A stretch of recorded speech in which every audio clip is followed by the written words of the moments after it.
Good morning student. અગાઉના લેક્ચરની અંદર આપણે અખાનો સંસાર ત્યાગ એ માહિતી બે પાઠની અંદર મેળવી. અખાનો સંસાર ત્યાગ પાઠના લેખક છે ચંદ્રવદન મહેતા.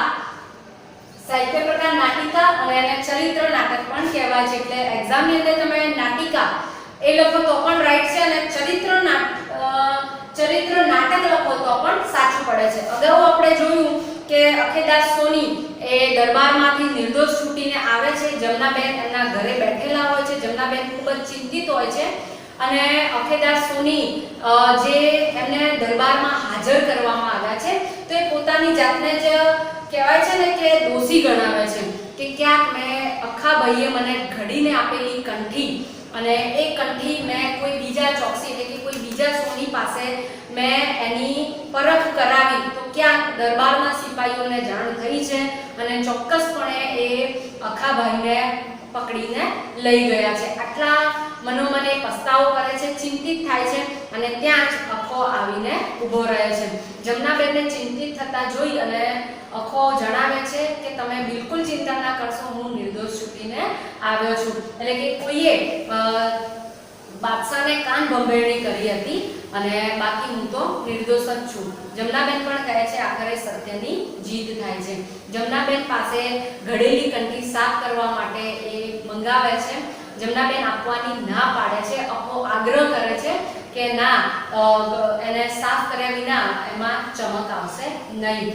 જમનાબેન કહે છે કે હું આપું તો ખરી પણ એની અંદર કંઠીની અંદર એક કાપ લાગી ગયો છે અને કાપને તમે સાંધી આપશો. ત્યારે અખાને નવાઈ લાગે છે કે કાપ કઈ રીતે થયો કે એની અંદર, એટલે જમનાબેન એમને જણાવે છે કે ઉંદર ગુંદરે ક્યાંક કાપ કર્યો હશે. ત્યારે અખો કહે છે કે આટલી વારમાં ઉંદર કાપ કઈ રીતે કરી શકે, તમે મને સાચું જણાવો. જો તમે મને ખરેખર તમારો ભાઈ માનતા હોય તો તમે ચોક્કસપણે મને જણાવશો. જમનાબેન કહે છે કે ભાઈ તારે સહેજ પણ ખોટું લગાડવાની જરૂર નથી. આ કહેવામાં કોઈ લાભ નથી, નહીં તો ચોક્કસપણે હું તમને જણાવતી કે કંઠીની અંદર કાપ કઈ રીતે લાગ્યો. અખો કહે છે કે ઘેર કે લાભ કે ગેરલાભ બધું જ હું વેઠવા માટે તૈયાર છું, તમે મને જણાવો. જમનાબેન કહે છે કે મારાથી ભૂલ થઈ ગઈ. તમે એકદમ પ્રામાણિકતાથી, ઈમાનદારીથી મને આ કંઠી ઘડી આપી, પરંતુ મેં તમારા ઉપર અવિશ્વાસ મૂક્યો અને એક બીજા ચોકસી પાસે જઈ અને આ કંઠીની મેં તપાસ કરાવી અને એમ કહી અને એ જોર જોરથી રડવા લાગે છે. અખો 2-3 ક્ષણ માટે આની વાતો સાંભળે છે અને પછી 2-3 ક્ષણ પછી કહે છે કે બેન રડ નહીં, હમણાં આ તને બરાબર કરી આપું છું અને બીજું પણ કંઈ જોઈતું કરતું હોય તો આપું. કંઈ નહીં, એમાં તારો દોષ છે જ નહીં. આ જગતની માયા જેવી છે, પાખંડથી ભરેલી. દુનિયામાં આપણે પામર માત્ર ગણાઈએ, ઘણીવાર એમ ભરમાઈએ છીએ. હશે મારા મનમાં કંઈ જ નથી. આ ઘર તારું ગણીને વાપરજે, એ તો મારા પરની આળ ઘડી આવીને ચાલી ગઈ. આખો પોતાની બહેનને કહે છે કે બેન રડ નહીં, આ હમણાં તને બરાબર કરી આપું છું અને બીજું પણ કંઈ જોઈતું હોય તો કરી આપું. એટલે આમાં તારો દોષ નથી. આ જગતની માયા જેવી છે કે પાખંડથી ભરેલી આ દુનિયા છે. એટલે આપણે માત્ર આમાં પામર માત્ર છીએ. ઘણીવાર લોકોની વાતોમાં આવીને ભરમાઈ જતા હોઈએ છીએ. એટલે કે આ ઘર તારું ગણીને તું વાપરજે, મારા ઉપર કોઈ આરોપ એટલે કે એક ઘાત આવીને ટળી ગઈ એવું હું સમજીશ. જમના કહે છે અખાભાઈ આવું ફરીથી નહીં કરું હો, હું શું મોં બતાવી રહી છું તને, તારા મનમાં કાંઈ નહીં રાખને, હું જાઉં છું. અને એ ફરીથી માફી માંગે છે અને કહે છે કે તમારા મનમાં સહેજ પણ તમે ખોટું ના રાખતો, હું કઈ રીતે તમને મોઢું બતાવી શકું. અને આટલું કહી અને જમનાબેન અખા પાસે વિદાય માંગે છે. આખો પણ વિચારોમાં એકદમ તલ્લીન હોય છે. કંઈ આંસુ ના આણતી જમના આવજે હો, અને એમ કહી અને જમનાબેનને વિદાય આપે છે. માટીના માળખામાં આટલો બધો પ્રપંચ, એમ માનવ માત્રને માયાના બંધન છે, એમ મારી બેન જેવી આ બેન જેને મેં બેન કરતાં પણ અધિક ગણી, એને પણ મારામાં વિશ્વાસ નહીં. 5-5 વર્ષ આટલી નિમક હલાલ સેવા બજાવી તો એ સુબેદારના મનમાં મારે માટે અવિશ્વાસ આવ્યો. હે ઓ માનવ જીવન કેટલું સડેલું છે, માયાના આવરણ કેવા લાલ પીળા દેખાડે છે. એટલે માટીના માળખામાં આટલો બધો પ્રપંચ.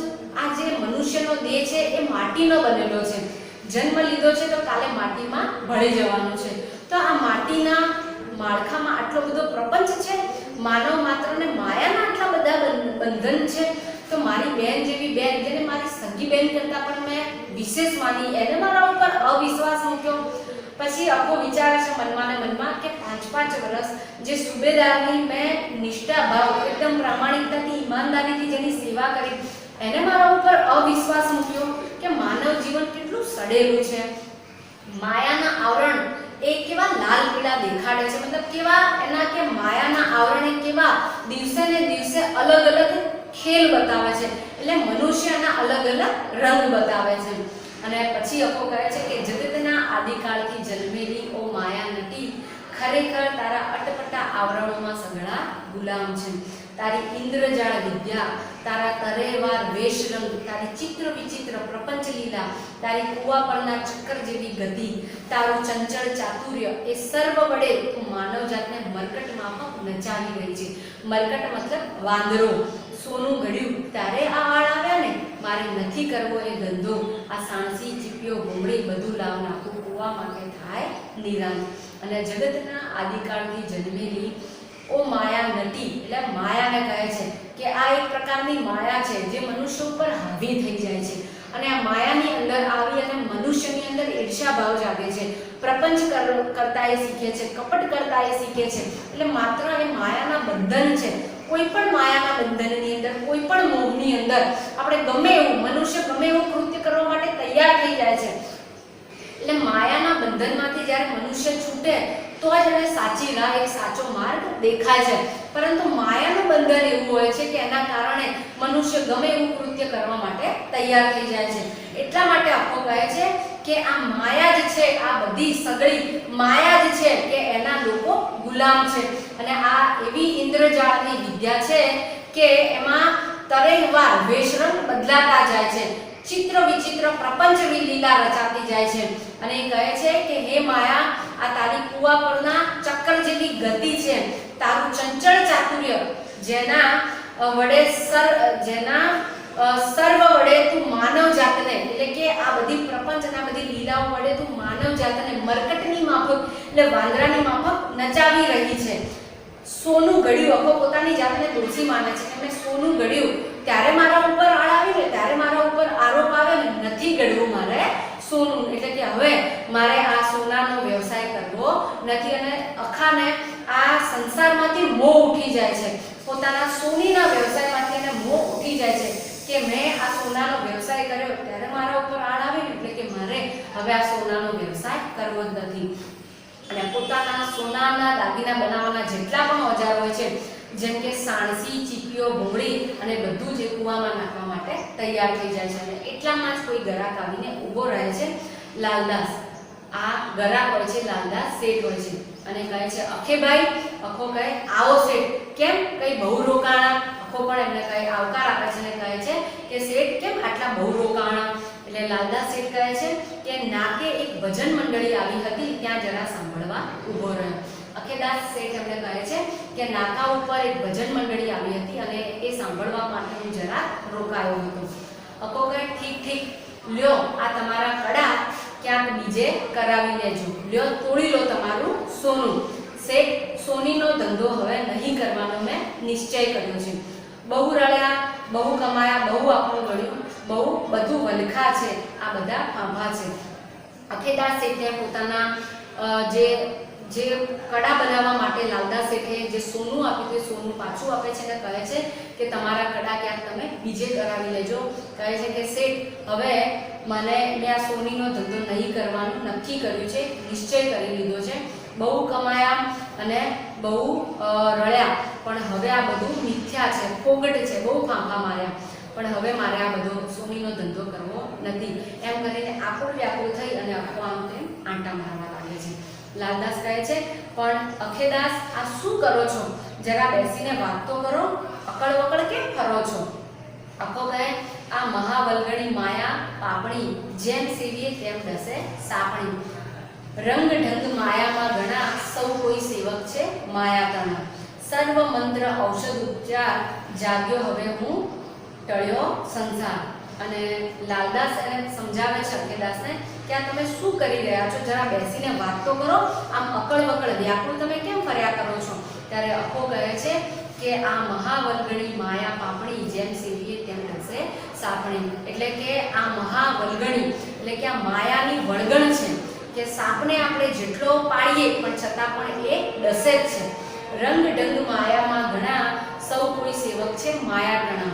એટલે માયાની અંદર કેટલાય પ્રકારના રંગ અને ઢંગ છે, એટલે કે જેવા રંગ હોય એમાં લોકો ઢળી પડે છે. એટલે સૌ કોઈ માયાના સેવક છે. સર્વ મંત્ર ઔષધ ઉપચાર જાગ્યો હવે ટળ્યો હું સંસાર. એટલે બધા જ પ્રકારના મંત્ર ઔષધ અને ઉપચાર મેં જોયા, પરંતુ હવે જ હું જાગ્યો છું અને મેં સંસારનો ત્યાગ કર્યો છું. હવે હું સંસારના મોહમાંથી બહાર નીકળ્યો છું. લ્યો આ લાલદાસ શેઠ, મારા તમે અસલ ગરાક ને સ્નેહી સજ્જન છો. આટલું શું પરત કરું છું, આ ટીપ ને આ ઘરેણા. ટીપ ન મોકલે તો પડખેથી બોલાવજો વિદ્યાધરને. એ ભણેલ છે, એને આ લખેલ છે. સૌ સોનું સોંપી દેજો શેઠજી, મને તમારા ઉપર હજી વિશ્વાસ છે. એટલે સૌનું સોનું તમે સોંપી દેજો. એ લાલદાસ શેઠને બધું જ સોંપી દે છે, કારણ કે એમના અસલ ગ્રાહક હતા અને એમના ઉપર અક્ષયદાસ સોનીને ખૂબ ભરોસો હતો. એટલે પોતાના ઓજારો અને બીજાએ જે ઘડવા માટે, દાગીના ઘડવા માટે જે સોનું આપ્યું હતું, એ સૌનું સોનું શું પરત કરવા માટે લાલદાસ શેઠને સોંપી દે છે. ટીપ આપે છે અને ટીપ એ બાજુમાં રહેલા વિદ્યાધરે લખેલી છે. એટલે કે જો લાલદાસ શેઠ તમને ન ઉકલાય તો વિદ્યાધરને તમે આપીને એમની પાસે ઉકેલાવજો. અને એમના ઉપર એને વિશ્વાસ છે માટે કહે છે કે લાલદાસ શેઠ, હજી મને તમારા ઉપર હજુ પણ વિશ્વાસ છે, એટલે આ બધું હું તમને જ માત્ર સુપરત કરું છું. લાલદાસ શેઠ કહે છે પણ આનો કંઈ અરગ? અખેદાસ ગાંડા થઈ ગયા છો કે શું? અખો કહે અને શેઠજી, આ ઘર માલ મિલકત જે કાંઈ આમાંથી નીકળે તેની વ્યવસ્થા તમારે છે. ગમે તો બધું જમનાબેનને આપજો. લાલદાસ કહે છે અખેદાસ. અખો કહે હવે અખેદાસ ઈશ્વર રૂપી જહાજે ચડ્યો. લાલદાસે તેને ખૂબ સમજાવવાની કોશિશ કરે છે, પણ અખેદાસ માનવા તૈયાર નથી. પોતાની જેટલી પણ માલ મિલકત છે એ પણ લાલદાસ શેઠને સોંપી દે છે અને કહે છે કે આની વ્યવસ્થા પણ તમારા માટે છે. જો તમને યોગ્ય લાગે તો મારી ધર્મની બહેન જમનાબેનને પણ તમને બધું સોંપી દેજો. હવે અખેદાસ જે છે એ ઈશ્વરરૂપી જહાજે ચાલ્યો છે અને આટલું કહીને અક્ષયદાસ જે છે પોતાના ઘરમાં જાય છે. દૂરથી એક ભજન મંડળી ગાતી ગાતી આવતી સંભળાય છે. વૈષ્ણવજનની ધૂન સાંભળવા માંડે છે, એટલે કે સંભળાવવા માંડે છે. અક્ષયદાસ જેવો અંદર જાય છે ને દૂરથી ભજન મંડળી આવે છે અને આ ભજન મંડળીની અંદર વૈષ્ણવજન તો એવી ધૂન સંભળાવવા માંડે છે. આખો બહાર આવે, શેઠ અહીંથી ઉઠ્યા છો તો ઈશ્વરના સોગંદ, તમે જમનાબેનને પણ હમણાં કશું કહેશો નહીં. ભજન મંડળીનો અવાજ સ્પષ્ટ રીતે આવે છે, તે બંને સાંભળી રહ્યા છે. અખો મોટેથી લાલદાસ શેઠ જય જય, વૈષ્ણવજન તો તેને કહીએ, અને સૌ અવાજ ભેળો ગાતો ગાતો અખો ચાલ્યો જાય છે. અખો વર બહુ અને બીજા નાટકોમાંથી આ ચેપ્ટર લેવામાં આવ્યું છે. હવે અખો એ આ ભજન મંડળીની જે ધૂન સંભળાય છે એ ધૂન સાથે જ વૈષ્ણવજન તો તેને કહીએ એમ ગાવા લાગે છે. અખેદાસ શેઠને સોગંદ આપે છે કે તમને ઈશ્વરના સોગંદ છે, હમણાં તમે અહીંયાથી ઉઠશો નહીં, જમનાબેનને પણ તમે કશું જણાવશો નહીં. અને ભજન મંડળી સાથે જ એ જોડાઈ જાય છે, સંસારનો ત્યાગ કરે છે અને સંસારનો ત્યાગ કરી સગળું લાલદાસ શેઠને સોંપી ભજન મંડળી સાથે જોડાઈ અને વૈષ્ણવજનની ધૂન ગાતો ગાતો એ સૌ ભજન મંડળીની સાથે જે ચાલ્યો જાય છે. આ ચેપ્ટર અખો વર બહુ અને બીજા નાટકોમાંથી લેવામાં આવ્યું છે, બરાબર. એટલે કદાચ એક્ઝામની અંદર પૂછાય કે અખાનો સંસાર ત્યાગ એ કયા પુસ્તકમાંથી લેવામાં આવ્યું છે, તો અખો વર બહુ અને બીજા નાટકોમાંથી આ લેવામાં આવ્યું છે. અહીં અખા એ સમગ્ર બાબત આ પ્રસંગોની અંદર આપવામાં આવી છે. અખાને સંસારમાંથી મોહ કેમ ઉઠી ગયો, એટલે જગતની અંદર જે પ્રપંચ, જે કપટ, એમ કે જે માયા ચાલી રહી છે એ માયામાંથી હવે મુક્તિ મેળવે છે. એને પોતાની બહેન જે અવિશ્વાસ મૂકે છે પ્રામાણિકતાથી, અને જે ટંકશાળની અંદર જે કામ કર્યું છે ત્યાં પણ એના ઉપર અવિશ્વાસ મૂકવામાં આવે છે. એટલે આ બધી બાબતોથી એ વિચલિત થાય છે અને આખરે આ બધી બાબતોના મોહમાંથી છૂટી અને સંસારનો ત્યાગ કરી અને સાધુરૂપી જગતની અંદર પ્રવેશ કરે છે, બરાબર. જોઈએ આપણે અહીંયા શબ્દાર્થ છે સગળા એટલે બધા, મરકટ એટલે વાંદરો, રળ્યા એટલે કમાયા, ઔષધ એટલે દવા, અકળ વકળ એટલે વ્યાકુળ. ટૂંકમાં કેટલીક સમજૂતી છે. અખાનો સંસાર ત્યાગ અખો વરલોક અને બીજા નાટક પુસ્તકમાંથી લેવામાં આવ્યો છે. કદાચ એવું પૂછાય કે અખાનો સંસાર ત્યાગ પાઠના લેખક કોણ છે, તો ચંદ્રવદન મહેતા. અને કદાચ એવું પૂછાય કે અખાનો સંસાર ત્યાગ પાઠનો સાહિત્ય પ્રકાર શું છે, તો નાટિકા અથવા ચરિત્ર નાટક. બંને સાચું છે. સાદા વાક્યોને સંયુક્ત વાક્ય રૂપે જોડો. તો કદાચ સાદા વાક્ય આપેલા હોય અને એને તમારે સંયુક્ત વાક્યથી જોડવાનું હોય તો તમે કઈ રીતે જોડો? વ્યાકરણના લેક્ચરની અંદર મેં સમજાવ્યું છે વાક્યના પ્રકારો, સાદું, સંયુક્ત અને સંકુલ વાક્ય.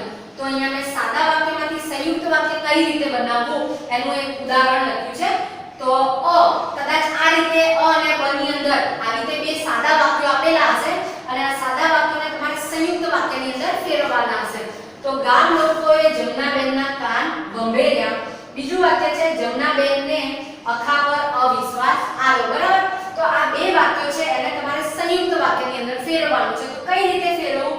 તો ગામ લોકોએ જમનાબેનના કાન ગંભેર્યા તેથી તેમને અખા ઉપર અવિશ્વાસ આવ્યો. બરાબર? તો તેથી આ સંયુક્ત છે. બરાબર? એટલે કંજક્શન છે, સંયોજક છે. તો સંયુક્ત વાક્યને હંમેશા સંયોજકથી જોડવું પડે છે. ત્યારબાદ સાદા વાક્યોને સંયુક્ત વાક્ય રૂપે લખો. તો સાદા વાક્ય આપેલા હોય એને સંયુક્ત વાક્યમાં ફેરવવું હોય તો અહીંયા એનું પણ ઉદાહરણ છે. જગતની માયા મિથ્યા છે, માયાનો ત્યાગ જ કરવો. બરાબર? તો જગતની માયા મિથ્યા છે, માયાનો ત્યાગ કરવો. આવા બે વાક્યો છે. તો એને તમારે સંકુલ વાક્યમાં કઈ રીતે ફેરવવું? જો જગતની માયા મિથ્યા છે તો તેનો ત્યાગ જ કરવો.